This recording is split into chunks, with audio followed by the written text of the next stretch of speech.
Sa isang abalang umaga sa Maynila, habang nagmamadaling pumasok sa kani-kanilang trabaho ang mga tao at punong-puno ng ingay ang mga lansangan, may isang lalaking nakaupo sa gilid ng bangketa na halos walang pumapansin. Ang kanyang pangalan ay Ramon.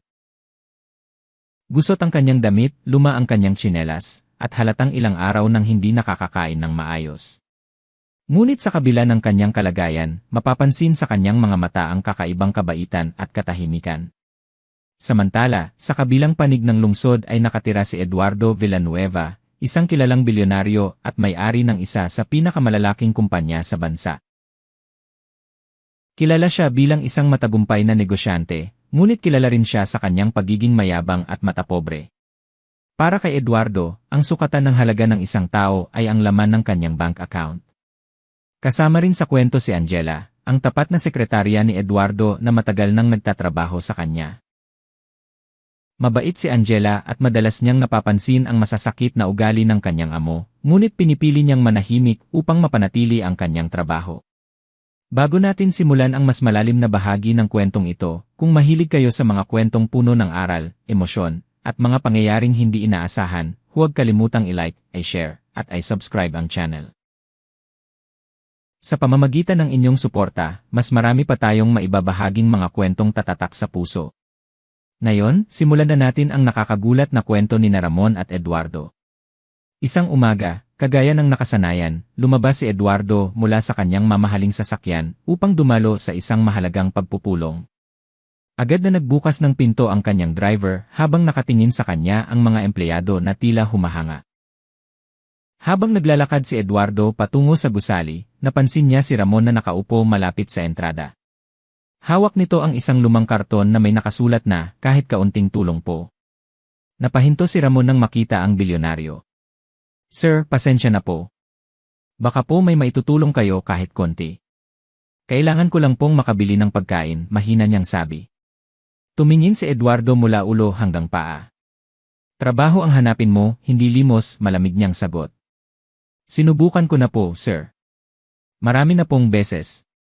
Napangisi si Eduardo. Talaga?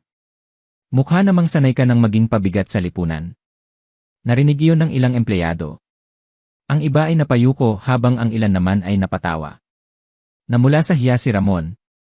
Hindi po ako pabigat, sir. Nagkataon lang pong nawalan ako ng lahat. Ngunit lalo lamang tumawa si Eduardo. Nawalan ng lahat?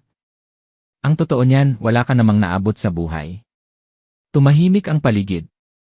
Ramdam ni Ramon ang bawat salitang tila kutsilyong tumatama sa kanyang pagkatao. Subalit sa halip na magalit, yumuko lamang siya. Pasensya na po kung naabala ko kayo. Tumalikod si Eduardo at naglakad papasok ng gusali na para bang wala siyang nasaktang tao. Mula sa malayo, nasaksihan iyon ni Angela. Habang umaakyat sila sa elevator, hindi niya napigilang magsalita. Sir, baka naman medyo nasobrahan po tayo. Napatingin si Eduardo. Angela, tandaan mo. Ang mga taong walang ambisyon ay walang mararating. Pero hindi naman po natin alam ang buong kwento niya. Hindi ko kailangang malaman. At doon nagtapos ang usapan. Ngunit hindi alam ni Eduardo na ang lalaking kanyang pinahiya sa harap ng maraming tao ay minsang naging matagumpay ring tao. Maraming taon na ang nakalipas, si Ramon ay isang mahusay na inhinyero na nagtatrabaho sa isang kumpanyang gumagawa ng mga makabagong teknolohiya para sa infrastruktura. May pamilya siya noon. May asawa. May anak. May bahay. May pangarap. Ngunit isang sunod-sunod na trahedya ang dumating sa kanyang buhay. Namatay ang kanyang asawa dahil sa sakit. Kasunod noon ay nasunog ang kanilang bahay. Nalubog siya sa utang. At nang dumating ang matinding depresyon, unti-unti niyang nawala ang lahat. Hanggang sa mapunta siya sa kalsada. Gayunpaman, hindi kailanman nawala ang kanyang talino. Tuwing gabi, habang natutulog ang karamihan sa ilalim ng maliwanag na ilaw ng syudad, si Ramon ay nagbabasa ng mga lumang libro at mga itinapong magasin tungkol sa teknolohiya at negosyo. Patuloy siyang nangangarap. Patuloy siyang lumalaban. At patuloy siyang naniniwala na balang araw ay magkakaroon siya ng pagkakataong makabangon muli. Lumipas ang mga linggo. Isang gabi, habang naglalakad si Ramon malapit sa isang maliit na internet cafe, may nakita siyang anunsyo. Naghahanap ang isang startup company ng ideya para sa isang makabagong sistema ng enerhiya. May malaking premyo para sa mapipiling konsepto. Nagningning ang kanyang mga mata. Matagal na niyang pinag-aralan ang isang ideyang maaaring makatulong sa pagtitipid ng enerhiya sa malalaking gusali. Kahit halos wala siyang pera, nag-ipon siya ng kaunting halaga upang makagamit ng computer. Buong gabi siyang gumawa ng proposal. Hindi siya natulog. Hindi siya kumain. Ang mahalaga sa kanya ay maipasa ang kanyang ideya. Nang matapos niya yon, tahimik siyang nagdasal. Panginoon, ito na po siguro ang huling pagkakataon ko. Ipinadala niya ang proposal. Pagkatapos noon ay bumalik siya sa kanyang karaniwang buhay sa lansangan. Hindi niya alam kung may mangyayari. Hindi niya alam kung mapapansin yon. Ngunit may maliit na pag-asa sa kanyang puso. Lumipas ang ilang buwan. At isang tawag ang tuluyang nagbago sa kanyang buhay. Isang tawag na hindi niya inaasahan. Isang tawag na magiging simula ng pagbabalik ng kanyang dignidad. Habang hawak niya ang lumang telepono na ibinigay ng isang mabait na kaibigan, nanginginig ang kanyang mga kamay nang marinig ang boses mula sa kabilang linya. Magandang araw po. Kayo po ba si Ramon? Ako nga po. Congratulations po. Ang inyong proposal ang napiling pinakamagandang proyekto sa lahat ng ipinasa. Napatigil si Ramon. Parang tumigil din ang mundo sa paligid niya. Hindi siya agad nakapagsalita. Unti-unting namuo ang luha sa kanyang mga mata. Sir, sigurado po ba kayo? Hindi lamang sigurado. Nais ka naming makausap ng personal. Sa unang pagkakataon matapos ang napakaraming taon, nakaramdam si Ramon ng pag-asang muli. At iyon pa lamang ang simula ng pagbabagong hindi niya kailanman inakala. Nang matapos ang tawag, ilang segundo pang nanatiling nakatayo si Ramon sa gilid ng kalsada. Hindi niya alam kung iyak ba siya o tatawa. Sa loob ng 5 taon, halos araw-araw niyang naririnig ang mga salitang wala siyang silbi, pabigat siya sa lipunan, at wala ng pag-asa ang kanyang buhay. Ngunit ngayon, may isang taong tumawag upang sabihin na may halaga pa rin pala ang kanyang isip, ang kanyang talento, at ang kanyang mga pangarap. Mabagal siyang naupo sa isang lumang upuan sa waiting shed. Tumingala siya sa langit. Salamat po, mahina niyang bulong. Hindi niya napigilan ang pag-agos ng kanyang mga luha. Hindi dahil sa lungkot, kundi dahil sa unang pagkakataon matapos ang napakahabang panahon, may magandang nangyari sa kanyang buhay.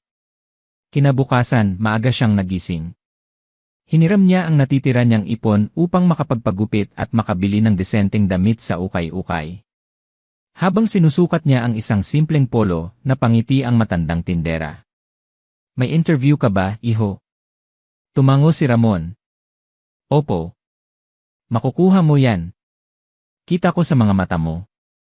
Napangiti si Ramon. Matagal na panahon na rin mula nang may taong naniwala sa kanya. Pagdating niya sa opisina ng startup company, halos hindi siya makapaniwala sa kanyang nakikita. Napakalaki ng gusali. Makabago. Malinis. Punong-puno ng mga taong tila eksperto sa kani-kanilang larangan. Saglit siyang napahinto sa harap ng salamin na pinto. Nakita niya ang sarili. Simple pa rin ang kanyang suot. May mga bakas pa rin ng hirap sa kanyang mukha. Ngunit sa pagkakataong iyon, hindi siya nahiya. Dahil alam niyang may dala siyang bagay na hindi kayang bilhin ng pera. At iyon ay ang kanyang kaalaman. Makalipas ang ilang minuto, sinalubong siya ng isang babae. Magandang umaga po. Kayo po si Ramon? Opo. Kanina pa po kayo hinihintay ng board. Napalunok si Ramon. Board? Opo. Agad siyang pinapasok sa conference room. Pagbukas ng pinto, halos 10 tao ang nakaupo sa loob. Lahat ay nakatingin sa kanya. Sa ibang pagkakataon ay baka nanginig siya sa kaba. Ngunit hindi ngayon. Dahil alam niyang ito ang pagkakataong matagal niyang ipinagdasal. Isa sa mga direktor ang nagsalita. Ramon, nabasa namin ang proposal mo. Tumango siya. Napakagaling nito. Hindi siya agad nakasagot. Sa totoo lang, dagdag ng isa pa, hindi kami makapaniwalang isang tao lang ang gumawa nito. Maraming salamat po. May ilang tanong kami. Sa loob ng 2 oras, sinagot ni Ramon ang bawat tanong ng may kumpiyansa. Ipinaliwanag niya ang bawat detalye. Bawat kalkulasyon. Bawat posibilidad. At habang tumatagal ang usapan, lalong namamangha ang mga taong nasa harap niya. Nang matapos ang presentasyon, nagtinginan ang mga direktor. Pagkatapos ay ngumiti ang pinakamatandang miyembro ng board. Ramon, gusto ka naming kuning pangunahing konsultant ng proyekto. Parang muling tumigil ang mundo. Po. At hindi lang iyon. Iniabot nito ang isang folder. Kasama rito ang kontrata. Dahan-dahang binuksan ni Ramon ang dokumento. Nanlaki ang kanyang mga mata. Ang halagang nakasulat ay mas malaki pa sa kinita niya noong pinakamaganda pa ang kanyang karera. Hindi siya makapaniwala. Sir, baka po may pagkakamali. Napatawa ang mga direktor. Walang pagkakamali. Pero bakit po ako? Dahil ikaw ang pinakamahusay na nakita namin. Muling namuo ang luha sa kanyang mga mata. Hindi niya inaasahan na pagkatapos ng 5 taon ng paghihirap, may mga taong makakakita pa rin ng kanyang halaga. Makalipas ang 6 na buwan, mabilis na lumago ang proyekto. Ang sistemang ginawa ni Ramon ay nakakuha ng atensyon ng iba't ibang kumpanya. Unti-unti siyang nakilala sa industriya. Nagsimulang dumating ang mga investor, mga partnership, mga kontrata. At sa bawat tagumpay, hindi niya nakalimutan ang mga araw na wala siyang makain. Hindi niya nakalimutan ang mga gabing natutulog siya sa bangketa. Hindi niya nakalimutan ang pakiramdam ng mapahiya sa harap ng maraming tao. Samantala, sa kabilang banda, patuloy pa rin ang marangyang buhay ni Eduardo Villanueva. Ngunit hindi na tulad ng dati ang kanyang kumpanya. May mga bagong kakumpetensya. May mga bagong teknolohiya. At unti-unti niyang napapansin na bumababa ang kita ng kanyang negosyo. Isang umaga, pumasok siya sa boardroom na halatang iritado. Ano na naman ang problema? Tahimik ang lahat. May isang executive na nagsalita. Sir, may isa na naman po tayong malaking kliyenteng lumipat. Saan? Nagkatinginan ang mga tao. Sa Novatech Solutions. Napakunot no si Eduardo. Ano ba ang kumpanyang yan? Isa po sila sa pinakamabilis lumaking technology firms ngayon. Hindi ko pa rin sila kilala. Tahimik ang silid. Pagkatapos ay may nag-abot ng report. Sir, sila po ang nangunguna ngayon sa energy innovation sector. Binasa yon ni Eduardo. Habang tumatagal, lalong sumisikip ang kanyang panga. Dahil ang kumpanyang iyon ay unti-unting kinukuha ang mga kliyente niya. At hindi lamang iyon. Mas maganda ang feedback ng mga customer. Mas mura ang kanilang serbisyo. At mas mabilis ang kanilang teknolohiya. Sinong may-ari nito? Tanong niya. Nagkatinginan ang mga executive. May isang sumagot. Ang founder po ay si Ramon. Napahinto si Eduardo. Anong Ramon? Ramon Reyes. Parang may kung anong kumurot sa kanyang alaala. Hindi niya agad maalala. Ngunit pamilyar ang pangalan. May litrato ba? Agad na inilagay ng assistant ang larawan sa malaking screen. At sa mismong sandaling iyon, parang may bumagsak na mabigat na bato sa dibdib ni Eduardo. Nanigas siya. Hindi siya makapaniwala. Ang lalaking nasa larawan. Ang lalaking nakasuot ngayon ng mamahaling suit. Ang lalaking kinikilala ng buong industriya. Ang lalaking tinatawag na henyo ng makabagong teknolohiya. Siya rin ang pulubing minsan niyang pinagtawanan sa harap ng maraming tao. Biglang naging tahimik ang buong silid. Habang nakatitig si Eduardo sa screen, unti-unting bumalik sa kanyang alaala ang eksaktong araw na iyon. Ang bangketa. Ang karton. Ang paghingi ng kaunting tulong. At ang masasakit na salitang binitiwan niya. Trabaho ang hanapin mo. Mukha kang pabigat sa lipunan. Wala ka namang naabot sa buhay. Ngayon, ang parehong lalaking iyon ang nagmamay-ari ng kumpanyang unti-unting nagpapahina sa kanyang negosyo. At sa unang pagkakataon sa loob ng maraming taon, nakaramdam si Eduardo ng bagay na matagal na niyang hindi nararanasan. Takot. Dahan-dahan siyang napaupo sa kanyang upuan habang nakatitig pa rin sa larawan ni Ramon. Ngunit hindi niya alam na mas malaki pa ang sorpresa na naghihintay sa kanya. Dahil sa mga susunod na buwan, ang landas nilang dalawa ay muling magtatagpo. At sa pagkakataong iyon, hindi na si Ramon ang lalaking nakaupo sa bangketa habang siya ang nakatayo. Unti-unti nang nagbabago ang takbo ng kanilang mga kapalaran. Sa kabilang panig ng lungsod, nakatanaw si Ramon mula sa bintana ng kanyang opisina sa ika-40 palapag ng gusali ng Novatech Solutions.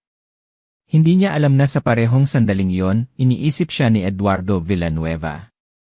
Ang nasa isip lamang niya ay kung paano pa makakatulong sa mas maraming tao ang kumpanyang kanyang itinayo mula sa wala. Sa ibabaw ng kanyang mesa ay may isang folder. Hindi iyon proposal. Hindi rin kontrata. Isa yung plano para sa isang programang tutulong sa mga walang tirahan upang magkaroon muli ng trabaho at dignidad. Dahan-dahan niya itong binuksan habang napapangiti. Dahil alam niya mismo kung gaano kasakit mawalan ng lahat. At gaano kahalaga ang isang pagkakataon upang muling bumangon. Tahimik na pinagmasdan ni Ramon ang mga dokumentong nasa kanyang mesa. Isa-isang nakasulat doon ang mga plano para sa programang nais niyang ilunsad. Hindi lamang simpleng ayuda ang gusto niyang ibigay sa mga taong nakararanas ng matinding kahirapan. Ayaw niyang magbigay ng panandaliang solusyon lamang. Gusto niyang bigyan sila ng pagkakataong makapagsimula muli. Katulad ng pagkakataong minsang ipinagkait sa kanya ng maraming tao. Pumasok sa opisina ang kanyang executive assistant. "Sir, nandito na po ang mga partner niyo para sa meeting." Ngumiti si Ramon. "Sige, papasukin mo sila." Makalipas ang ilang minuto, napuno ng mga negosyante at investor ang conference room. Nagsimula ang presentasyon. Ipinakita ni Ramon ang plano para sa programang tatawagin nilang Bagong Simula. Layunin nitong sanayin, turuan, at bigyan ng trabaho ang mga homeless at nawalan ng kabuhayan. Tahimik na nakinig ang lahat. Pagkatapos ng presentasyon, isa sa mga investor ang nagsalita. "Ramon, malaking halaga ang kakailanganin dito." "Opo." "At hindi ito agad kikita." "Opo." "Bakit mo gustong gawin?" Saglit na natahimik si Ramon. Napatingin siya sa bintana. Parang bumalik sa kanyang alaala ang malamig na bangketa. Ang mga gabing gutom siya. Ang mga taong umiiwas sa kanya. Ang mga matang puno ng panghuhusga. Pagkatapos ay tumingin siya sa mga kaharap. "Dahil may panahon na ako mismo ang nangangailangan ng isang taong maniniwala sa akin." Natahimik ang buong silid. Walang taong gustong maging pulubi. Walang batang nangangarap na matulog sa bangketa. Minsan, isang trahedya lang ang pagitan ng normal na buhay at pagkawasak ng lahat. Nakatingin lamang ang lahat sa kanya. Kaya kung may kakayahan tayong tumulong, bakit hindi natin gawin? Ilang segundo ang lumipas. Pagkatapos ay isa-isang tumango ang mga investor. At sa araw na yon, aprobado ang proyekto. Habang patuloy na lumalaki ang Novatech Solutions, kabaligtaran naman ang nangyayari sa kumpanya ni Eduardo. Sunod-sunod ang pagkawala ng kanilang mga kliyente. Bumabagsak ang kanilang stocks. Lumalala ang tensyon sa loob ng kumpanya. Isang umaga, muling nagpatawag ng emergency meeting si Eduardo. Pagpasok niya sa boardroom, ramdam agad niya ang mabigat na atmosfera. May inilapag na report sa kanyang harapan. Tahimik niya itong binasa. Habang tumatagal, lalong dumidilim ang kanyang mukha. 15%. Mahinang tumango ang finance director. "Opo, sir. 15% ang ibinagsak natin ngayong quarter." "Opo." Mariing na ipikit ni Eduardo ang kanyang mga mata. Hindi niya matanggap ang nangyayari. Sa loob ng maraming taon, siya ang hari ng industriya. Siya ang tinitingala. Siya ang kinatatakutan. Ngunit ngayon, unti-unti siyang natatalo. At ang pinakamasakit sa lahat, natatalo siya ng isang taong minsan niyang minamaliit. Pagkatapos ng meeting, agad niyang ipinatawag si Angela.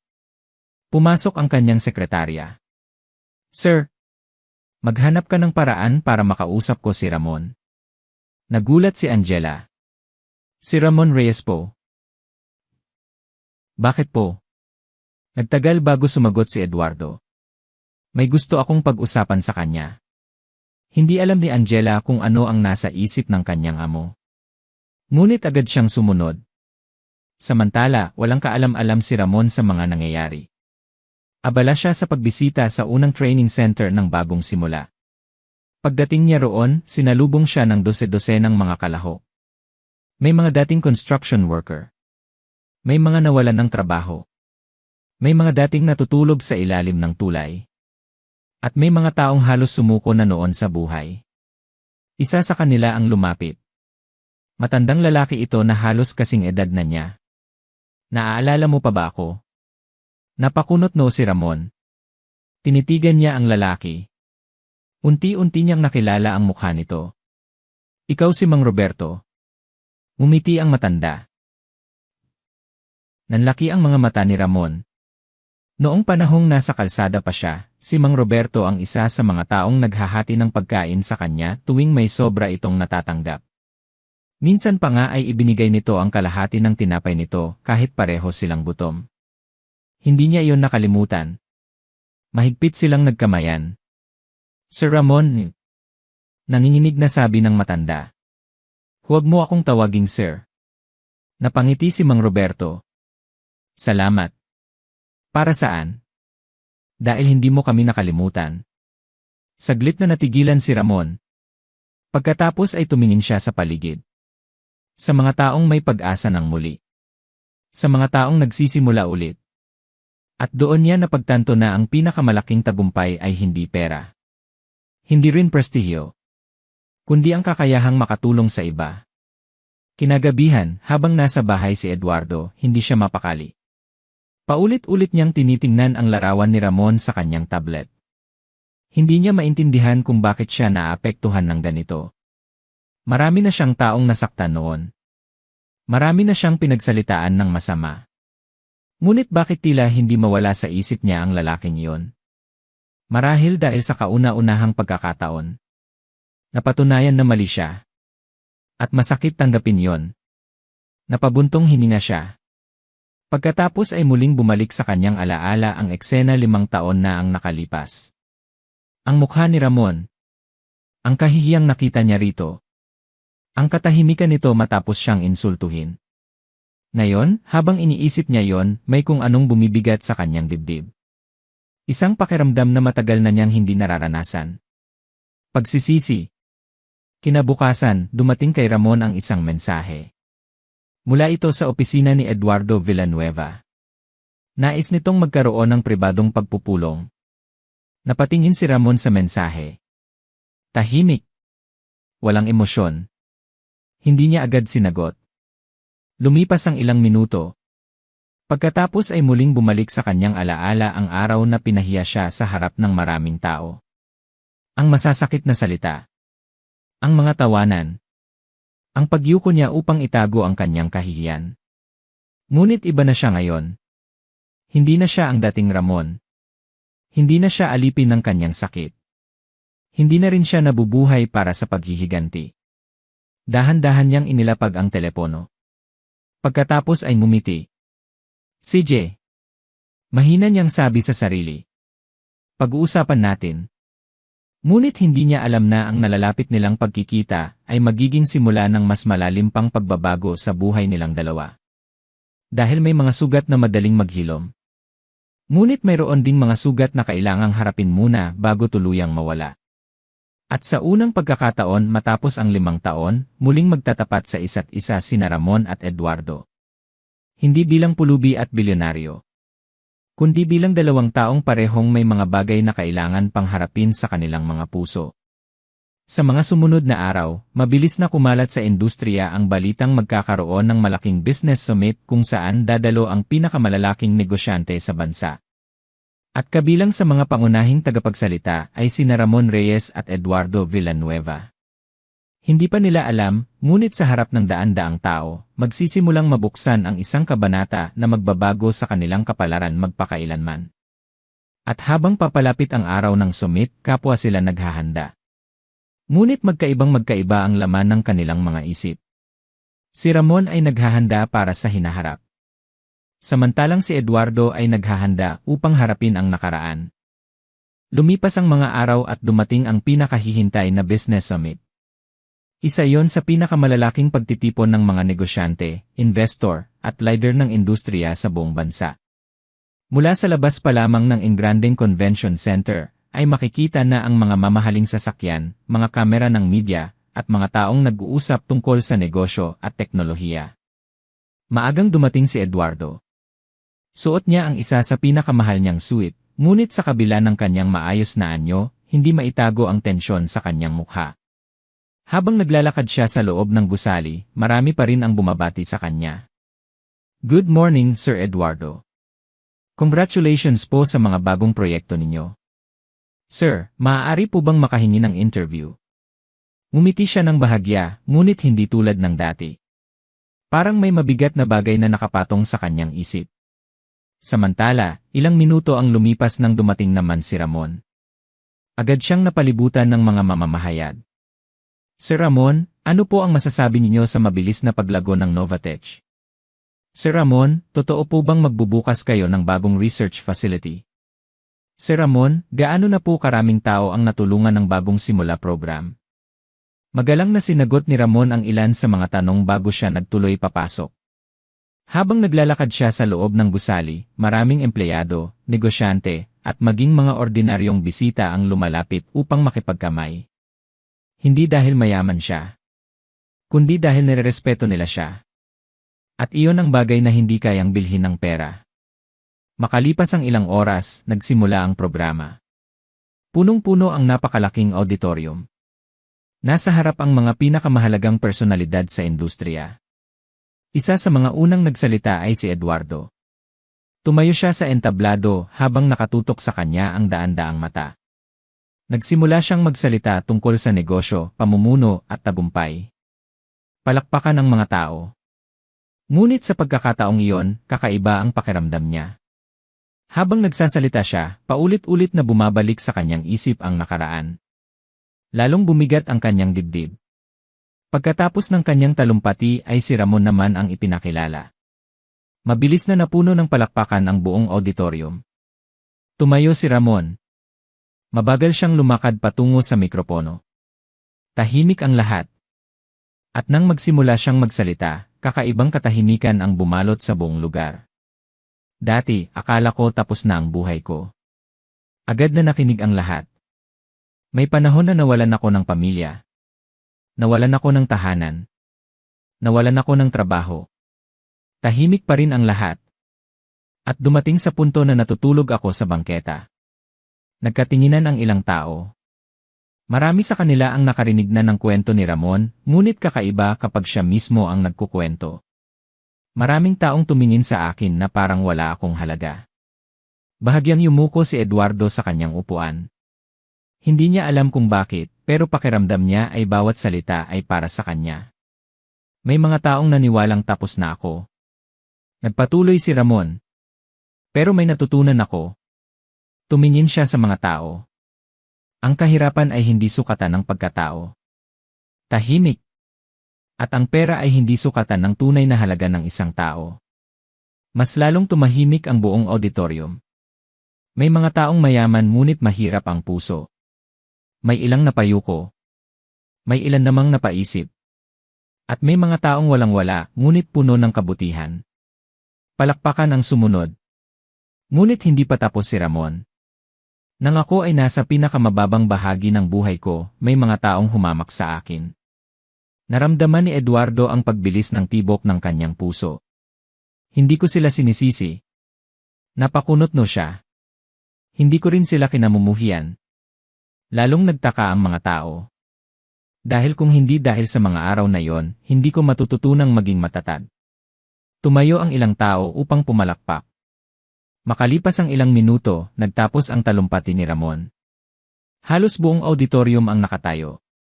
Nagpalakpakan. Nagbigay galang. At habang pinagmamasdan iyon ni Eduardo, may kung anong unti-unting nababasag sa loob niya. Pagkatapos ng programa, nagtungo ang mga pangunahing panauhin sa isang pribadong reception hall. Doon unang nagkaharap muli ng malapitan sina Ramon at Eduardo. Tahimik ang paligid. Maraming tao ang nakatingin. Parang alam ng lahat na may kasaysayan sa pagitan ng dalawang lalaki. Si Ramon ang unang ngumiti.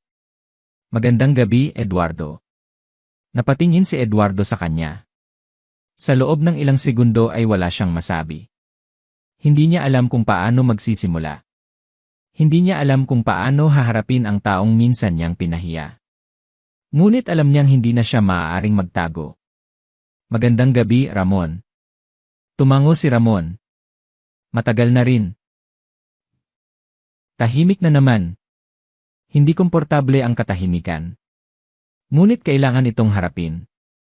Sa wakas ay nagsalita si Eduardo. May oras ka ba para mag-usap? Tumango si Ramon. Siyempre. Lumabas sila sa isang pribadong terasa ng gusali. Mula roon ay tanaw ang mga ilaw ng buong lungsod. Walang media. Walang empleyado. Walang audience. 2 tao lamang. At isang nakaraan na matagal nang naghihintay na harapin. Ilang segundo silang parehong tahimik. Pagkatapos ay huminga ng malalim si Eduardo. Hindi siya sanay gawin ito. Hindi siya sanay magpakumbaba. Hindi siya sanay umamin ng pagkakamali.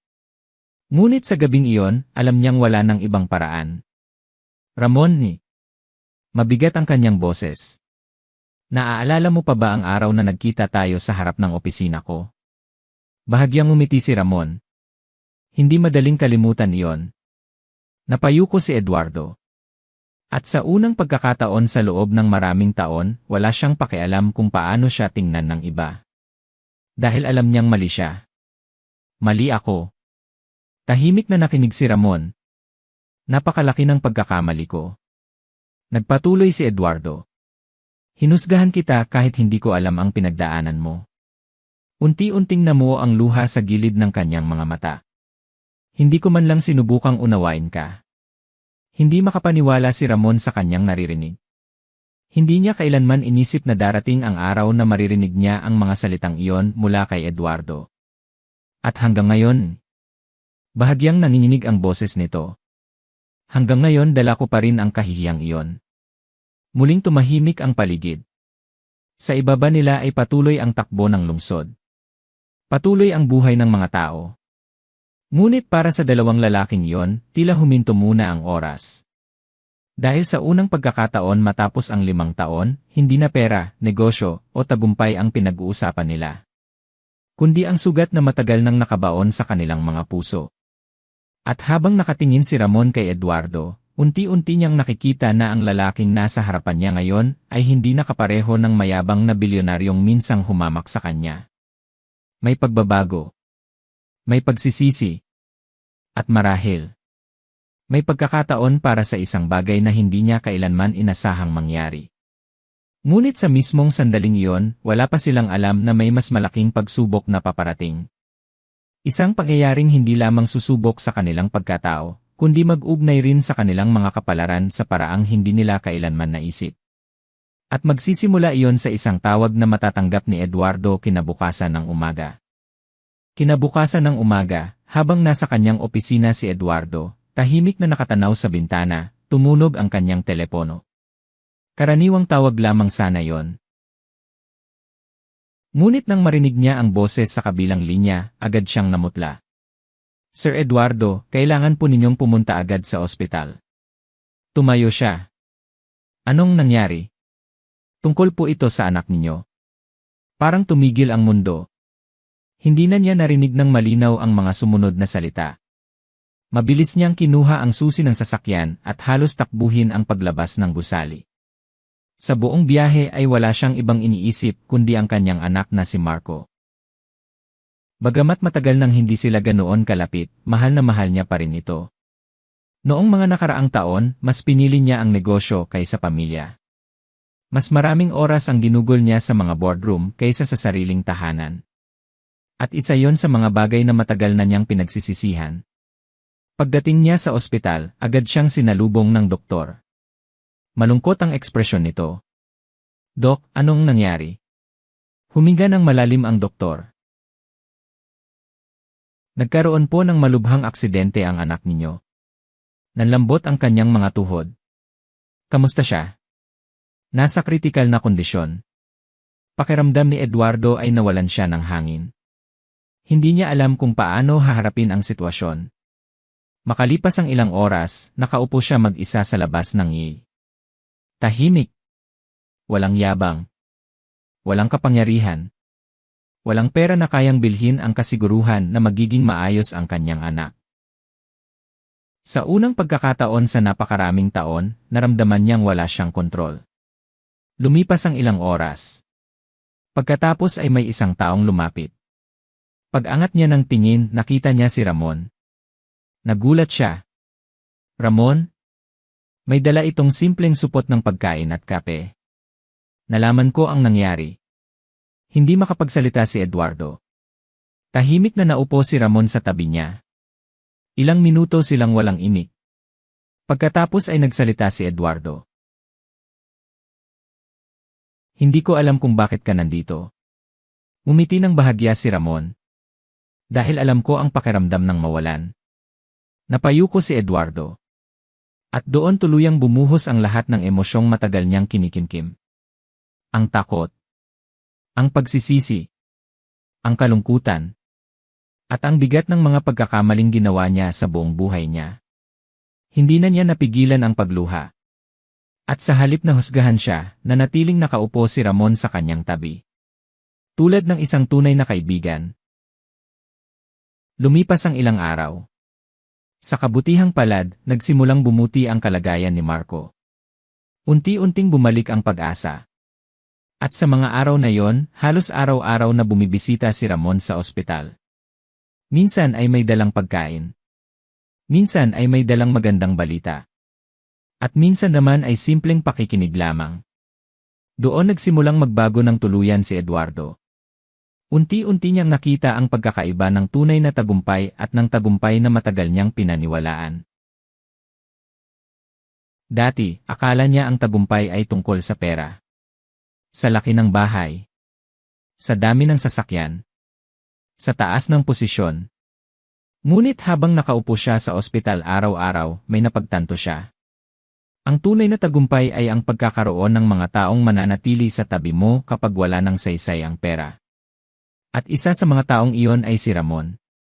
Ang mismong lalaking minsan niyang pinahiya. Pagkaraan ng ilang buwan, ganap nang nakarecover si Marco. Masayang-masaya ang buong pamilya.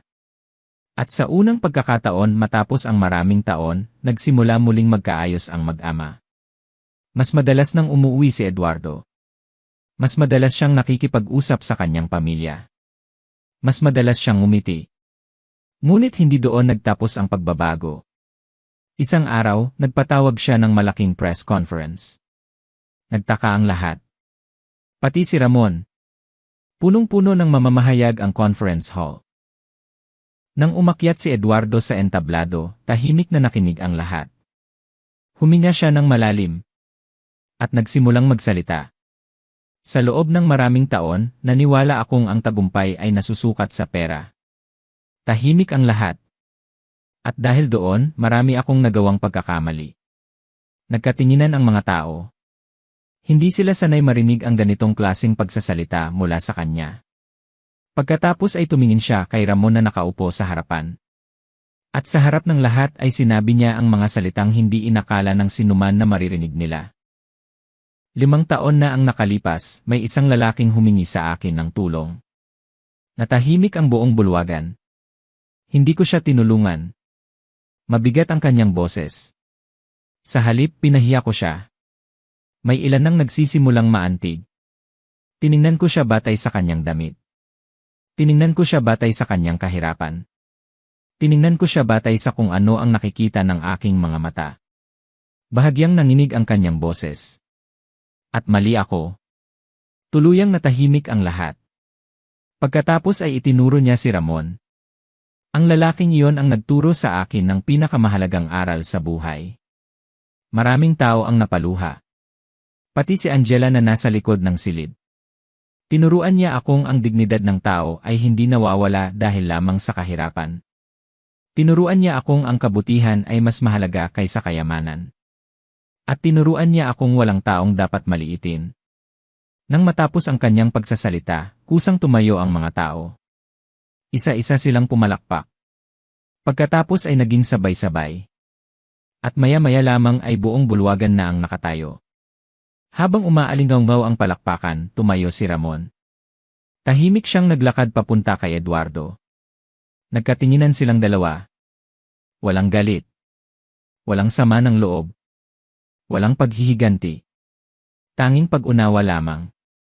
At sa harap ng lahat, iniabot ni Eduardo ang kanyang kamay. Ngumiti si Ramon. At buong puso niya itong tinanggap. Makalipas ang ilang taon, lalo pang lumago ang Novatech Solutions. Lumawak din ang bagong simula program. Libo-libong tao ang nabigyan ng trabaho. Libo-libong pamilya ang nagkaroon ng bagong pag-asa. At isa sa pinakamalaking donor ng programa ay walang iba kundi si Eduardo Villanueva. Hindi dahil kailangan niya ng magandang imahe. Hindi dahil gusto niyang purihin siya ng mga tao. Kundi dahil tunay na siyang nagbago. Isang hapon, habang nakatayo sina Ramon at Eduardo sa harap ng isang bagong training center para sa mga nangangailangan, pinagmamasdan nila ang mga taong nagsisimula muli ng kanilang buhay. May mga dating walang tahanan. May mga dating nawalan ng trabaho. May mga dating nawalan ng pag-asa. Ngunit ngayon ay may ngiti na sa kanilang mga mukha. Tahimik na nagsalita si Eduardo. Alam mo, Ramon. Napatingin si Ramon sa kanya. 5 taon ang lumipas bago ko natutunang mali pala ako. Ngumiti si Ramon. Hindi mahalaga kung gaano katagal. Napatingin si Eduardo sa kanya. Ang mahalaga, natuto ka. Pareho silang napangiti. Habang unti-unting lumulubog ang araw sa abot tanaw, napuno ng gintong liwanag ang buong paligid. At doon nagtapos ang kwento ng isang bilyonaryong nang insulto sa isang pulubi. Isang kwentong nagpatunay na ang tunay na halaga ng tao ay hindi makikita sa laman ng kanyang bulsa. Hindi ito makikita sa kanyang damit. Hindi rin sa kanyang katayuan sa buhay. Dahil ang tunay na halaga ng tao ay nasa kanyang puso, sa kanyang karakter, at sa paraan ng kanyang pagtrato sa kapwa. At kung may isang aral na iniwan ng kwentong ito, iyon ay ito. Huwag kailanman maliitin ang isang tao dahil lamang sa kanyang kasalukuyang kalagayan. Dahil ang taong nakaupo ngayon sa bangketa ay maaaring siyang tatayong matatag bukas. At ang taong may kapangyarihan ngayon ay maaaring mangailangan ng tulong balang araw. Sapagkat sa buhay, umiikot ang panahon. Ngunit ang kabutihan, paggalang, at malasakit sa kapwa ay mananatiling kayamanang hindi kailanman nawawala.